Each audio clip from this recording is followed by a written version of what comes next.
سیکھیں گے پہلا تسلیکیوں اس کا 5واں باب اس کی 11ویں آیت سے۔ پہلا تسلیکیوں اس کا 5واں باب سب لوگ نکال لیں اس کی 11ویں آیت سے۔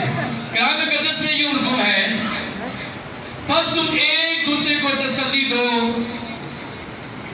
اور ایک دوسرے کی ترقی کا باعث بنو، آمین۔ سب لوگ تشریف رکھیں۔ بتانا چاہتا ہوں کہ والدین کا کوئی بھی نیبر بدل دنیا میں نہیں ہے۔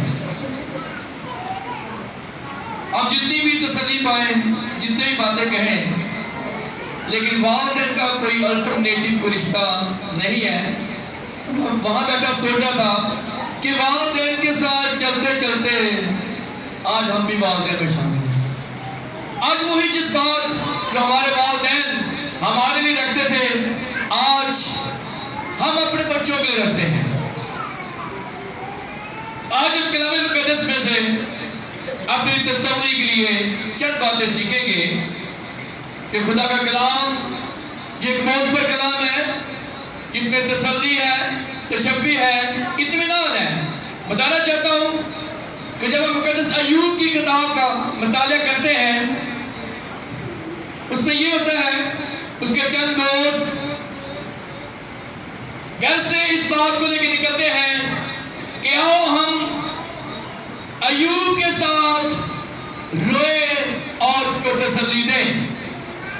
لیکن ہوتا یہ ہے کہ جب وہ اس کے گھر میں جاتے ہیں تو وہ دور سے دیکھ کر اپنے کپڑوں کو چاک کرتے ہیں اور اس کے ساتھ روتے ہی رہتے ہیں۔ 7 دن تک بائبل کی فرماتی ہے 7 دن تک وہ خاک پہ بیٹھے رہے، لیکن ایک بات بھی تسلی کی نہیں کہی۔ ہمارے یہاں بھی کچھ ایسا ہی بات ہوتی ہے، ہم گھر سے ایک مشن لے کے آتے ہیں، آؤ ہم اس کے ساتھ روئیں گے بھی اور تسلی کی باتیں بھی کریں گے، لیکن میکسیمم یہ ایسا ہوتا ہے بہنوں میں ہم روتے تو رہتے ہیں لیکن تسلی کی کوئی بات نہیں کہہ پاتے۔ پھر مقدس ایوب نے خود ہی کہنا شروع کر دیا، خداوند دیا، خداوند لیا اور خداوند ہی کا نام پاری۔ آج ہم کلام مقدس میں اس بات کو سیکھیں گے۔ مقدس پالوس شروع فرماتے ہیں کہ تم ایک دوسرے کو تسلی دیا کرو۔ آج ہم کلام مقدس میں سیکھیں گے چند ایسی باتیں کہ خدا ہمیں کون سی ایسی باتیں بتانا چاہتا ہے جس سے ہم تسلی پائیں، تشفی پائیں، اطمینان پائیں۔ کلام مقدس میں مثال کا لیے فلپیوں 3 باب اس کی 21 آیت میں بڑی خوبصورت بات لکھی ہے کہ خداوند ہمارے پست حالی کے بدن کو جلالی بدن کی صورت میں تبدیل کرے گا۔ تسلی کی سب سے پہلی یہ بات ہے ہمارے لیے کہ ہمارا یہ پست حالی کا جسم جس میں دکھ ہے، ٹینشن ہے، پریشانی ہے، مصیبت ہے، فکریں ہیں، سوچیں ہیں، ہم ہر وقت اپنے آپ کے لیے یا لوگوں کے لیے یا اولاد کے لیے سوچتے رہتے ہیں۔ تو تسلی کی سب سے بڑی پہلی بات یہ ہے کہ ہمارا خداوند ہمارے اس پست حالی کے جسم کو پست حالی کی حالت میں نہیں رہنے دے گا، بلکہ اس کو ٹرانسفارم کرے گا، اس کو کنورٹ کرے گا، اس کو تبدیل کرے گا اور وہ بدن جلالی ہوگا۔ ہاللیلویا۔ جس کے بارے میں لکھا ہے نہ تمہیں بھوک لگے گی، نہ پیاس لگے گی، نہ وہاں رونا، نہ وہاں دھونا، نہ کوئی الیکٹریسٹی کا مسئلہ، کوئی ایسی پرابلم ہے نہیں۔ جب ہم جلالی بدن میں تبدیل ہو جائیں گے تو ہماری ساری پرابلم ساری ختم ہو جائے گی۔ تو بائبل اس بات کی تسلی دیتی ہے کہ ہمارا خداوند ہمارے پست حالی کے بدن کو جلالی بدن کی صورت میں تبدیل کرے گا۔ کن لوگوں کے؟ وہ لوگ جو خداوند کے ساتھ ساتھ چلتے رہے، وہ لوگ جو خداوند کے ساتھ وفاداری کے ساتھ ان کے لوگوں کے ساتھ چلتے رہے، ان کے بدن خداوند پست حالی سے جلالی بدن میں تبدیل کرے گا۔ پہلی تسلی۔ دوسری بڑی تسلی یہ ہے کہ یسوع کی قبر خالی ہے۔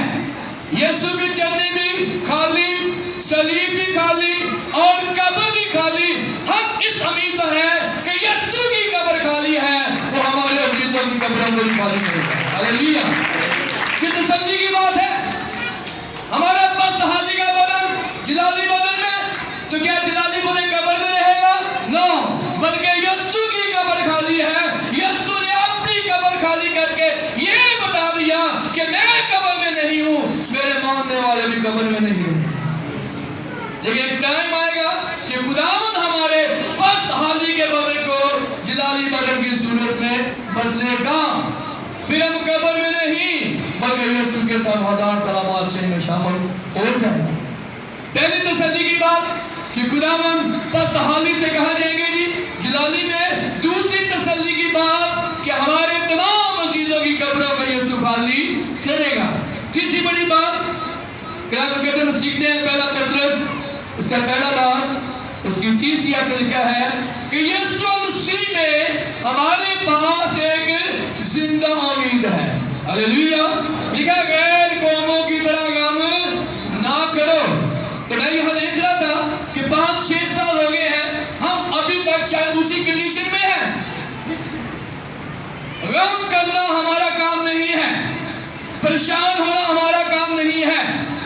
लिखा गोश्त और खून खुदा की बात से दाखिल है, तो ये हमारे बुजुर्ग, मैं ये समझता हूँ ये कुश्ती जीत चुके हैं, ये गोश्त और कुश्ती जीत चुके हैं, ये कूच कर चुके हैं, ये उस मकाम में पहुंच चुके हैं जिसका वादा यीशु ने किया था कि मैं चाहता हूँ तुम्हारे लिए जगह तैयार करूं। अब हम जो पीछे हैं अपने आप को परेशान करें कि यार पता नहीं क्या हालत होगा। बाइबल ये कहती है कि हमारे पास क्या एक जिंदा उम्मीद है। गैर कौमों के पास ऐसी उम्मीद नहीं है। वो ये ऐसे ख्याल कर सकते हैं न जाने क्या क्या उनके साथ है। वो उनके पीछे नमाज़ भी पढ़ रहे हैं, कपड़े भी दे रहे हैं, फल फ्रूट भी दे रहे हैं, कब्रों में जाना व्हाटएवर वो सब कुछ कर रहे हैं, लेकिन कोई भी चीज उनके पास नहीं पहुंच रही। इस उम्मीद के साथ शायद हमारे उस अजीज को कपड़े की जरूरत हो, खाने की जरूरत हो, सारी ऐसी बातें, लेकिन हमारे यहाँ क्या है? हमारे यहाँ क्या जी? जिंदा उम्मीद। क्यों? खुदा जिंदा है। खुदा क्या जी? उसका बेटा भी और उसका कलाम भी और उसके लोग भी। तो परेशानी वाली कौन सी बात? परेशानी वाली उन लोगों के लिए बात भाई जिनके लिए कोई उम्मीद नहीं है। हमारे जो लोग हक से बिछड़ते हैं वो सो जाए। हालेलुया। जब सोए होते हैं क्या उन्हें जगा सकते हैं जी? आज जगा सकते हैं? तो भाई परेशानी वाली कौन सी बात है? नो, बल्कि हमारे लिए एक शुक्रगुजारी की बात है, फख्र की बात है। कुश्ती लड़ी गई है और उस कुश्ती में हमारे बुजुर्ग जीत चुके हैं। अगर हमारा बच्चा पास हो जाए तो हम परेशान होते हैं जी। बच्चे को अच्छी जॉब मिल जाए हम परेशान होते हैं जी। नो, क्यों? कि वो उसने अपनी दौड़ को पूरा कर लिया, उसने इम्तिहान को पूरा कर लिया। तो हमारे लिए परेशानी नहीं बल्कि फख्र की बात है कि वो यीशु में चलते चलते चलते सफर कम कर दिया। हालेलुया। और आज हमारे पास क्या एक जिंदा उम्मीद है। पहले हमारे पास तसल्ली कि हमारा बस हाली का बदन जलाली बदन में। दूसरी तसल्ली कि यीशु हमारी कब्रों को खाली करेगा। तीसरी तसल्ली हमारे पास ये है कि हमारे पास एक जिंदा उम्मीद है। चौथी बड़ी बात मुकद्दस में पहले ग्रंथियों 15 बात उसकी 55 लिखा है यीशु ने मौत का डंग पता क्या किया? निकाल दिया। क्या किया जी? क्या कहा? ए मौत तेरी फतह कहाँ रही? मौत का डंग निकाल दिया है। मौत का सबसे बड़ा फलसफा ये है, भेद ये है कि इसके जाने के बाद हमें कोई नजर नहीं आता, हमें यादें सताती हैं, हम परेशान हो जाते हैं, हम टेंशन में जाते हैं कि मौत का ये सारी हकीकत है और सब इसमें से गुजरे और गुजरेंगे। लेकिन बड़ा अच्छा गीत है, यादें जब सताएं तो क्या करें? किसको याद करना है?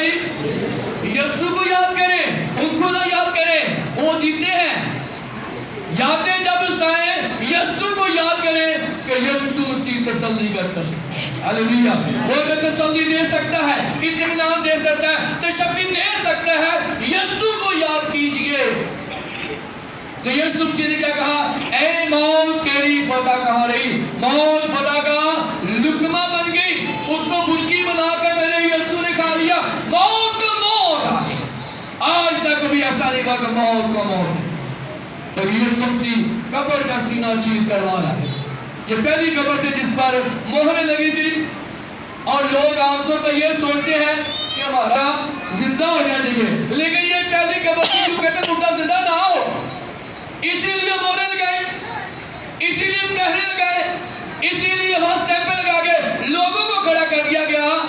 दुनिया की कौमें ये सोचती थी कि हमारे नबी तो कब्र जिंदा होना चाहिए, लेकिन यहूदियों की प्लान ये थी कि हमारा नबी जिंदा होना नहीं चाहिए। तो क्या उनकी प्लानिंग पूरी हुई? नो। हम अक्सर गीत कहते हैं, मोहरों को तोड़ने वाला, रिश्तों को जोड़ने वाला वो है यहूदा का शेर बब्बर। तो यहूदा के शेर बब्बर ने सारी मोहरों को तोड़ दिया और मौत को शिकस्त दी और कब्र से वहां। हालेलुया। ये है मौत को हरा दिया, उनकी सारी मोहरें तोड़ दी, उनकी सारी प्लानिंग कैंसिल कर दी और अपनी कौम को एक तसल्ली दी कि मैं जीता हूं, तुम भी जीते रहो। मैं फातिह हुआ हूं, तुम भी फातिह पाओगे। मैं कब्र में फातिह हुआ हूं, मौत पर, इब्लीस पर, उसकी कुफ्र पर फातिह हुआ हूं, तो मैं तुम भी फातिह पाओगे। और ये कहा है, मैं तुम्हें अपना इख्तियार दिया जाता हूं। हमें तो इख्तियार वाले हैं, These people are authority people, हमें अथॉरिटी दी गई है कि जाओ सौंपो और बिछो कुचलो और इब्लीस की सारी कुदरत मेरे यीशु नाम से गालिब हो।